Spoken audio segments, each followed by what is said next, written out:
വർക്കിന് പോകുന്ന ഒരു ദിവസത്തെ simple get ready with me ആണ്. ഫസ്റ്റ് നമുക്കൊരു ടോണർ അപ്ലൈ ചെയ്ത് കൊടുക്കാം. നെക്സ്റ്റ് ഗുഡ് വൈബ്സിൻ്റെ ഒരു ലിപ് ബാം ആണ് ഞാൻ അപ്ലൈ ചെയ്യുന്നത്. പിഗ്മെൻ്റ് ലിപ്പിനൊക്കെ അടിപൊളിയാണ് കേട്ടോ ഈ ലിപ് ബാം. അതിനുശേഷം നമുക്ക് കുറച്ച് മോയ്സ്ചറൈസിങ് ക്രീം അപ്ലൈ ചെയ്ത് കൊടുക്കാം.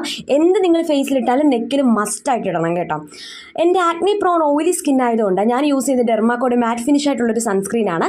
സൺസ്ക്രീൻ 2 ഫിംഗർ റൂളിലോ 3 ഫിംഗർ റൂളിലോ അല്ലെങ്കിൽ ഇതുപോലെ ഡോട്ട് ഡോട്ട് ആയിട്ടാണെങ്കിലും നമ്മുടെ ഫേസിൻ്റെ എല്ലാ ഭാഗത്തും എത്തുന്ന രീതിയിൽ അപ്ലൈ ചെയ്ത് കൊടുക്കാം കേട്ടോ.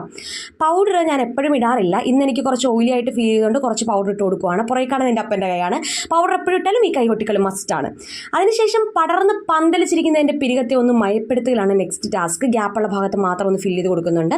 ലിപ്സ്റ്റിക് ആയിട്ട് ഞാൻ യൂസ് ചെയ്യുന്നത് മാർസിൻ്റെ, ഇത് ഉപയോഗിച്ച് തീരാറായിട്ടോ, മാർസിൻ്റെ ഗേൾസ് പവർ എന്ന് പറഞ്ഞൊരു ഷെയ്ഡാണ്. ഒട്ടുമിക്ക എല്ലാ സ്കിൻ ടോണിനും സ്യൂട്ടബിൾ ആയിട്ടുള്ളൊരു ഷെയ്ഡാണ്. കണ്ണ് താഴത്ത് മാത്രം ഞാൻ എഴുതി കൊടുക്കുന്നുള്ളൂ.